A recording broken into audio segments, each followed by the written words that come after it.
जय हिंद दोस्तों, स्वागत करते हैं आपको एक नए वीडियो में। और आज की वीडियो में हम बात करने वाले हैं कि भारतीय रेलवे एक ट्रेन का विस्तार करने जा रही है। अब इस ट्रेन का संचालन आपको नए रेलवे स्टेशन से देखने को मिलेंगे। तो मैं आपको बताऊंगा कि इस ट्रेन का संचालन भारतीय रेलवे किस रेलवे स्टेशन से कहां के लिए कर रही थी और विस्तार होने के बाद ये ट्रेन आपको किस नए रेलवे स्टेशन से आपको देखने को मिलेंगे और इसके लिए क्या नोटिफिकेशन जारी किया गया है, कौन सी ये ट्रेन है, क्या इस ट्रेन का नंबर है, कहां से कहां के लिए इस ट्रेन का संचालन रेलवे द्वारा किए जाते हैं। और आने वाले दिनों में आपको वंदे भारत ट्रेन का भी विस्तार भारतीय रेलवे करने जा रही है। तो ये कौन सी वंदे भारत है, क्या इस वंदे भारत का नंबर है, उसकी भी जानकारी मैं आपको देने वाला हूं इस वीडियो के अंदर। तो दोस्तों, अगर आप चैनल पर नए हैं तो चैनल को सब्सक्राइब कर लीजिए और वीडियो अच्छा लगे तो वीडियो को लाइक जरूर कर दीजिएगा। चलिए इस डिटेल वीडियो को शुरू करते हैं। दोस्तों, भारतीय रेलवे एक तरफ नई नई ट्रेनों की लॉन्चिंग कर रही है तो दूसरी तरफ जो भी मोस्ट पॉपुलर ट्रेनें हैं उसका विस्तार कर अलग रेलवे स्टेशन से संचालन शुरू कर रही है, ताकि जिन भी रूटों पर नई ट्रेनों की लॉन्चिंग भारतीय रेलवे को करनी होती है तो उस ट्रेन का टाइम टेबल भारतीय रेलवे द्वारा तैयार किए जाते हैं। और टाइम टेबल तैयार करना रेलवे के लिए काफी ज्यादा मुश्किल भरा काम होता है, क्योंकि एक ट्रेन के टाइम टेबल को तैयार करने के लिए कई ट्रेनों के टाइम टेबल में बदलाव रेलवे को करनी होती है, जिससे आगे चलकर काफी ज्यादा परेशानी रेलवे को उठानी पड़ती है। तो इस तरह से ज्यादा परेशानी न उठाने पड़े, इसीलिए भारतीय रेलवे जो भी पहले से मोस्ट पॉपुलर ट्रेनों का संचालन रेलवे द्वारा रूट पर किए जाते हैं उसका विस्तार कर लोगों को एक नई ट्रेन की सौगात भी मिल जाती है और साथ में रेलवे के अर्निंग में भी आपको इजाफा देखने को मिलते हैं। वीडियो के माध्यम से मैंने एक दो नहीं बल्कि कई ट्रेनों को भारतीय रेलवे ने विस्तार किए हैं, जिसकी जानकारी मैंने आपको दी है। बिहार के कई ऐसे मोस्ट पॉपुलर ट्रेन है जिसका विस्तार रेलवे ने 2025 में किए हैं और 2026 में भी आपको एक दो नहीं बल्कि कई मोस्ट पॉपुलर ट्रेनों को चिन्हित किए गए हैं, जिसका विस्तार आपको देखने को मिलने वाले हैं। और मुजफ्फरपुर से चलने वाली सप्त क्रांति सुपरफास्ट एक्सप्रेस का भी विस्तार आपको देखने को मिलेंगे और इसका भी विस्तार आपको बहुत जल्द भारतीय रेलवे करने वाली है। तो आगे नेक्स्ट वीडियो में मैं आपको बताने वाला हूं कि सप्त क्रांति सुपरफास्ट एक्सप्रेस का विस्तार भारतीय रेलवे कहां तक करने वाली है और किस रेलवे स्टेशन से आपको इस ट्रेन का संचालन देखने को मिलेंगे। दोस्तों, जमशेदपुर के सांसद विद्युत वरण महतो ने रांची और चक्रधरपुर रेल मंडल की बैठक की अध्यक्षता करते हुए 31, 87 और 88 साउथ बिहार एक्सप्रेस को बक्सर तक विस्तारित करने का आधिकारिक अनुरोध किया है। सांसद के प्रयास से इससे पहले टाटा नगर दानापुर एक्सप्रेस को बक्सर तक विस्तार मिला था, जिससे क्षेत्र के यात्रियों को बड़ी राहत मिली थी। इससे पहले साउथ बिहार को पटना के राजेंद्र नगर टर्मिनल से चलाया जा रहा था, लेकिन फिर इसका विस्तार आरा जंक्शन तक कर दिया गया। साउथ बिहार एक्सप्रेस का विस्तार होने से बक्सर और आसपास के इलाकों का सीधा संपर्क छत्तीसगढ़ के प्रमुख औद्योगिक केंद्र जैसे कि बिलासपुर, रायपुर और दुर्ग से हो जाएंगे। इसके अलावा झारखंड के प्रमुख शहर के साथ साथ जुड़ाव मजबूत होंगे, यात्रा सुगम होगी, बल्कि व्यापारिक और आर्थिक गतिविधियों में भी आपको गति देखने को मिले। तो दोस्तों, इस तरह से भारतीय रेलवे 31, 87 और 88 साउथ बिहार एक्सप्रेस का विस्तार अब बक्सर तक करने वाली है। इस ट्रेन का संचालन आपको अब बक्सर से देखने को मिलेंगे, जिस लोगों को काफी ज्यादा सुविधा मिलेगी। पहले भी कई ट्रेनों का विस्तार भारतीय रेलवे द्वारा किए गए हैं, जिसका संचालन आपको बक्सर रेलवे स्टेशन से देखने को मिल रहे हैं और आने वाले दिनों कई और ट्रेनों का विस्तार आपको देखने को मिलेंगे, जिसका संचालन आपको बक्सर रेलवे स्टेशन से भारतीय रेलवे करने वाली है। क्षेत्र के वासियों और व्यापारी की बढ़ती जरूरतों को देखते हुए रांची वाराणसी वंदे भारत एक्सप्रेस का सप्ताह में 3 दिन बक्सर होकर चलाने की मांग भी जोर पकड़ ली है। वर्तमान में बक्सर से जमशेदपुर के लिए केवल एक दैनिक ट्रेन 8184 बक्सर टाटा एक्सप्रेस केवल उपलब्ध है, जो कि बढ़ते यात्री दबाव के मुकाबला नाकामी साबित हो रही है। रेलवे की इस महत्वाकांक्षी योजना के सामने कुछ गंभीर प्रशासनिक और तकनीकी चुनौतियां भी है। बक्सर टाटा एक्सप्रेस के परिचालन में लगातार देरी की शिकायत भी मिल रही है, जिससे यात्रियों को भारी असुविधा हो रही है। बक्सर रेलवे स्टेशन पर कर्मचारियों की भारी कमी, यहाँ स्वीकृत पदों के मुकाबले केवल आधे स्टेशन मास्टर की कार्यरत, मात्र कुछ स्टेशन मास्टरों के भरोसे प्रतिदिन 75 जोड़ी ट्रेनों का संचालन करना पड़ता है, जिससे सुरक्षा और संबद्धता दोनों प्रभावित होती है। बक्सर से जमशेदपुर, रांची और बोकारो जैसे शहरों के लिए बेहतर रेल सेवाओं की मांग काफी पुरानी है। यहाँ बड़ी संख्या में प्रवासी और व्यापारी रहते हैं, जिसकी आजीविका झारखंड के शहरों से जुड़ी है। साउथ बिहार एक्सप्रेस बक्सर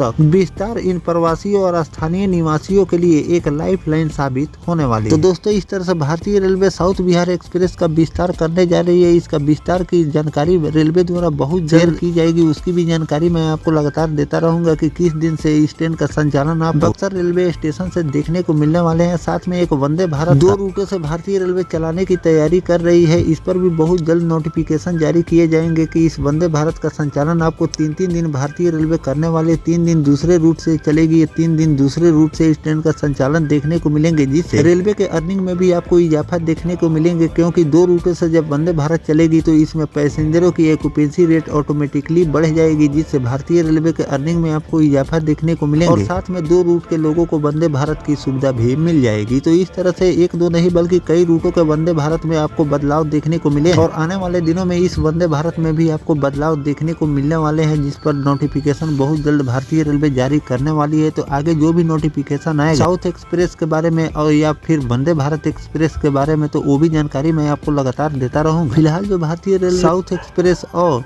वंदे भारत का विस्तार करने जा रही है, इस पर आपकी क्या राय है कमेंट सेक्शन में जरूर लिखिएगा। मिलते हैं किसी नेक्स्ट टॉपिक कोई नई जानकारी के साथ, तब तक अपने भाई को दीजिए इजाजत। जय हिंद, जय भारत, वंदे मातरम।